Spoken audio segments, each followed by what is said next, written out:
Professor Lynn and Mr. C. Our team number is 22 and our group name is Starship Enterprise.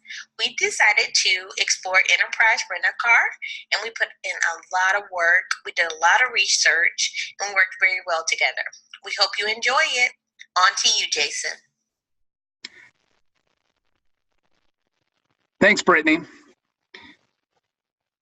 Executive leasing was founded by Jack Taylor in 1957 to provide rental cars for local customers. Mr. Taylor later changed the name to Enterprise Rental Car in memory of the aircraft carrier he was stationed on in World War II. The company's guiding principle is take care of our customers and people first, and profits will follow. And that's the principle that really has allowed Enterprise to be as successful as they have over the many years since 1957. In the early 2000s, there was significant consolidation in the rental car industry. Enterprise had a good market outside of the airports, but merged with National and Alamo to be more competitive at the airport locations. In 2007, Enterprise Holdings was developed to merge the companies of National and Alamo as well as Enterprise. The next slide will talk about the mission statement for Enterprise Holdings: to be the best transportation service provider in the world, to exceed our customers' expectations and for service, quality, and value, and to provide our employees with a great place to work. I'll now turn it over to Mitchell to discuss the business process. I'm going to briefly discuss the Automated Rental Management System, otherwise known as ARMS. It was developed by Enterprise. The task of coordinating the use of a rental vehicle, managing vehicle repair, and keeping customers well informed was once a cumbersome and intensive process for Enterprise's largest and probably most important customer, the insurance companies. There are a series of steps involved in the rental process. You got to determine who is responsible for payments of the rental car, appropriate cars to be located, the reservation needs to be booked, and finally, once the car is returned, a bill needs to be tallied and sent to the responsible insurer. The order processing and management business process needed to be made more efficient and streamlined to keep end users and insurance companies satisfied. Enterprise ARMS came to fruition after numerous insurers expressed a desire to have an efficient rental management system. In 1999, Enterprise released ARMS Claims, which better served clients as a web-based application. The development of the internet really helped aid in making it so the web-based application could be accessed by many different companies. The insurance companies can log into ARMS and put a similar vehicle on reserve for their customer. Service centers are able to update the insurance company. They can send notifications when the vehicle is complete, and then the system automatically generates a bill that is sent to the insurer. With all things considered, ARMS provides obvious cost and time-saving incentives for all parties involved. It acts as a transaction processing and order management system for Enterprise, as well as a useful service for insurance companies during all steps of the rental and repair process. Next slide. Enterprise was an early mover in terms of developing an online rental management system, and it was able to benefit from early network effects. Enterprise has calculated that an average of 8.5 phone calls are cut from each rental transaction, as well as half a day from a typical rental cycle, saving the insurance industry between 36 and 107 million annually. By using automated updates, auto shops can automatically notify customers about the vehicle repair process, which allows them to spend more time focused on repairs.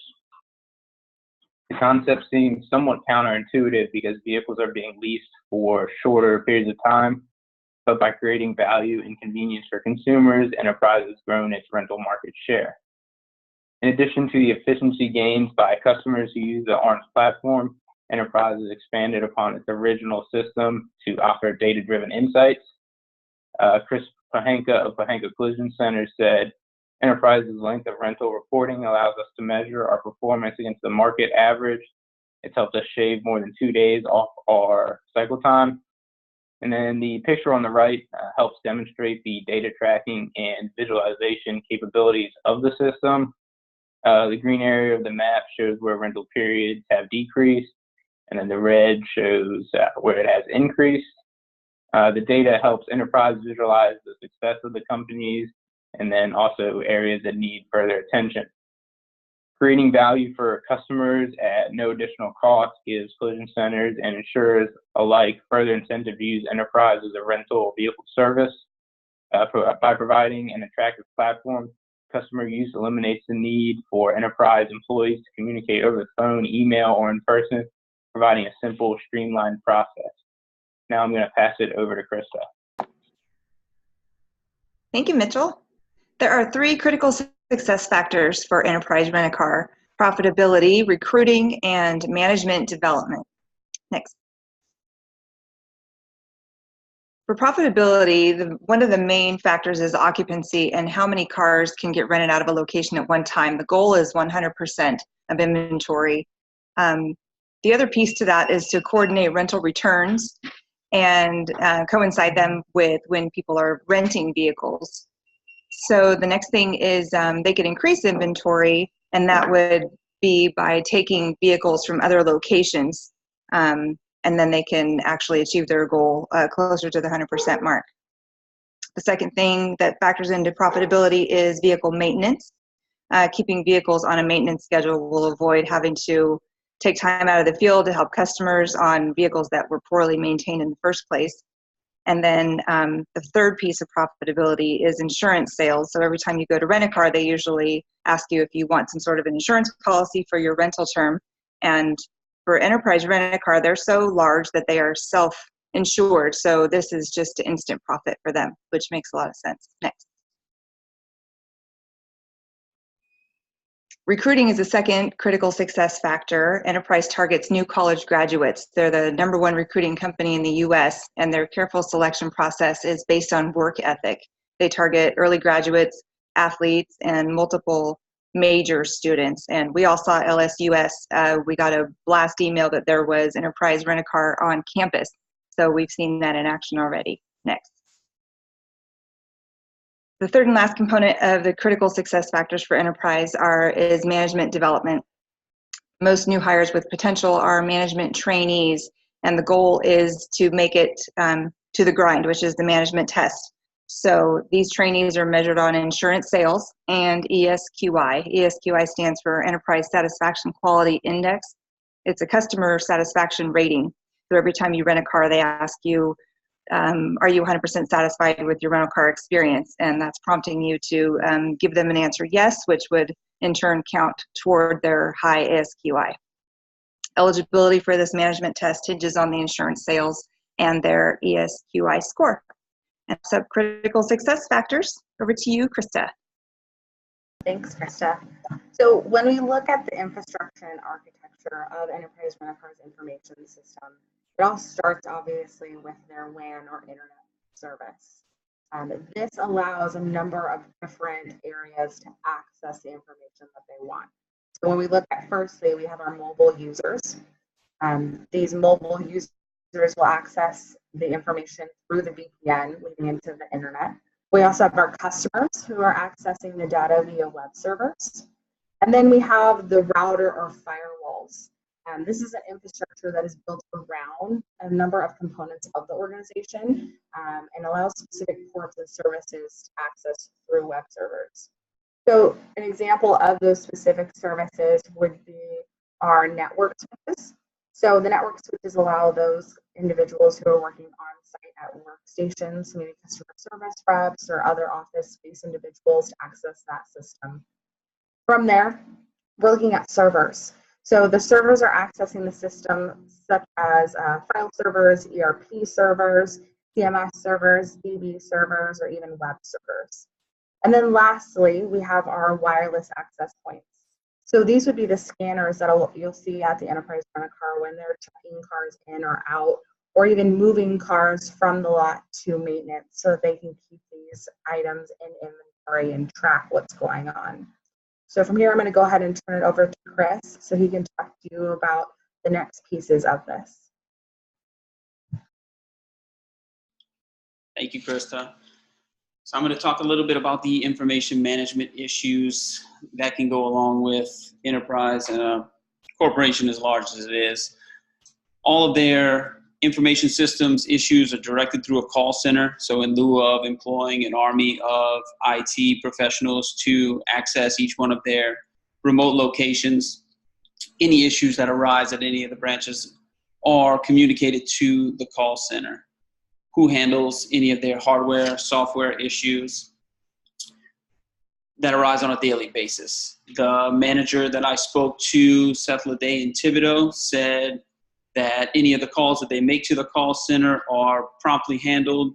If there are any software updates to their information systems, they receive an email the morning after these updates are implemented, outlining any of the updates that they'll see in the systems and how they can maneuver through them.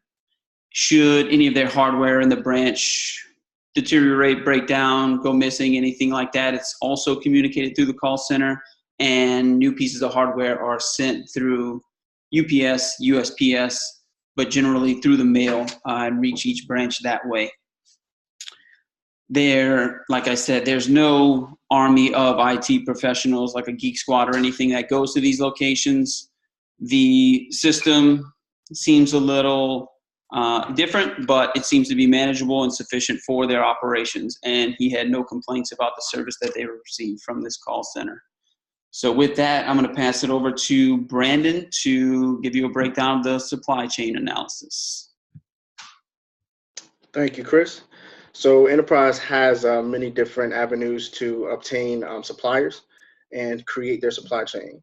Directly from the Enterprise website, they say that at Enterprise Holdings, responsible supply chain management means that we select partners who share our commitment to upholding the highest standards of quality, integrity, excellence, safety, legal compliance, and regard for human rights, as well as to respecting the customs and cultures of the communities we serve. Next slide. So now, a part of Enterprise's supply chain are the insurance companies located across the world, across the country. You have Geico, USAA, and Progressive. They also supply customers. You have vehicle manufacturers who actually supply the vehicles. So there's Nissan, Toyota, and Chevy. You also have car dealerships and service centers who provide the routine maintenance and also can at times supply customers as well. You also have airports who provide a location for Enterprise to obtain more customers, and then of course repair shops who repair the damaged rental vehicles as they come. Next slide. So now Enterprise has minimum requirements for interested partners and building their supply chain members. So now they have to have value. What are you bringing to Enterprise? How are you going to help expand Enterprise in your company? Capacity, that means can you handle the workload? Can you handle the customers that are coming into your company as well as ours? E-business capability, that also means that you need to have the web-based capabilities to meet the needs of the customers as well. Stability, you must be able to meet the long-term obligations that Enterprise has expected of you. Diversity, you must be able to be diverse with your customer base, with your employees. And then also lastly, policy and procedure, which is all about supporting your business environment. Next slide. So Enterprise services many different types of customers, which insurance replacements, those are customers who just are coming back to get their vehicle fixed from a damaged vehicle or accident. Service replacements, your car is in a shop for a long time. Leisure, weekend trips or anything like that. The car buying experience, and also moving needs. So next slide. So to help me explain this visual, I have Spider-Man here. He's going to be our customer. So what Enterprise needs right now is just the vehicles. So the vehicle manufacturers drop the vehicles off right directly at the Enterprise branches. They inventory them right directly into the fleet, and they provide that excellent service to this customer right here, who is Spider-Man. And Spider-Man just hops in the car and goes on his way. So when the vehicle needs maintenance, they send it out to a service location, and they provide routine maintenance, and they also fix the vehicle if the vehicle needs fixed or if it's damaged. But then also the insurance companies provide the customers and get them in the door to help them also experience that good customer service. So that's all for supply chain. I'm going to pass it off to Michelle, and she's going to expand on value chain. Thanks, Brandon. So much of the research that was done on this project about Enterprise Rent-A-Car reflects that Enterprise leverages all of their business activities to create value and competitive advantage for their organization. Enterprise's journey began with 7 cars and a hunch that customers will embrace the novel concept of leasing automobiles. Their mission to be the best transportation service provider in the world aligns with that concept, which has resulted in Enterprise becoming one of the most recognized brands for travelers. The parts that we analyzed were inbound logistics, operations, outbound logistics, marketing and sales, and support activities. Next slide. So we'll start with inbound logistics. Enterprise contracts with many vehicle manufacturing companies, which we've heard, to build their fleets of vehicles. This is a big piece of the inbound logistics. Their operations are pretty vast. Enterprise has more than 9,000 locations, including operations in Europe, Latin America, and the Caribbean that handle their local markets. They continue to grow those operations regularly to ensure their brand remains at the forefront of current and future customers. Their outbound logistics consist of distribution channels, which allow Enterprise to get their vehicles in the hands of their customers quickly. These channels consist of the direct-to-consumer model, and then also business through their business partners, which are auto body repair shops and insurance companies. The green Enterprise logo is very distinct and recognizable. It's clear that Enterprise puts a lot of effort into creating their brand, which includes the marketing and sales. Enterprise's goal is to differentiate themselves via and gain that competitive advantage through market development, product development, and diversification. All of these have an underlying theme of customer satisfaction and innovation.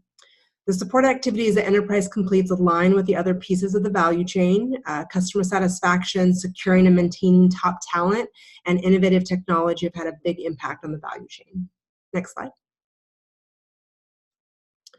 So just to expand a little bit on support activities, the support activities that surround customer satisfaction campaigns are infused throughout the layers of the infrastructure. Talent management technology are also big pieces of the support activities. Enterprise's actions with these activities have had a big impact on the growth and revenues that Enterprise has seen over the last 40 years. From reviewing all the activities Enterprise is leveraging in the business and the success they have seen, you can see that Enterprise has extracted the activities that are adding value and have let go of the ones that are not. And now I'll hand it over to Scott, who will discuss Porter's competitive forces. Thanks, Michelle. As we've heard, Enterprise is a large corporation that utilizes some unique business strategies. This has helped them stay on top of the car rental business, generating profits in excess of $24 billion. However, like every large company, there are many competitors out to take their spot on top. Next slide, please. Uber and Lyft are a couple examples of these type of companies. As the graph shows, people and corporations are shifting from car rental and utilizing ride sharing. One reason for this shift is there's no worry of finding parking or the typical high parking fees that come when traveling to an unknown city. Not only are Uber and Lyft hammering the taxi industry, but they are taking business from Enterprise as well. Next slide, please. Turo is another company that is becoming Enterprise's largest threat to business. If you are not familiar with the company, they are a car rental business that works similar to Airbnb. A person has the ability to rent from an individual rather than a nationally branded company. Turo is backed with $216 million in investment dollars, including being insured by global insurer Liberty Mutual. They are available in 3,500 plus cities and have over 800 makes and models of cars. In a quick comparison search that I ran, I showed that they are much cheaper than conventional car rental. I found a sports car in Dallas for $52 a day in comparison to a similar vehicle at Enterprise for $86 a day. This concludes our presentation, and thank you for listening.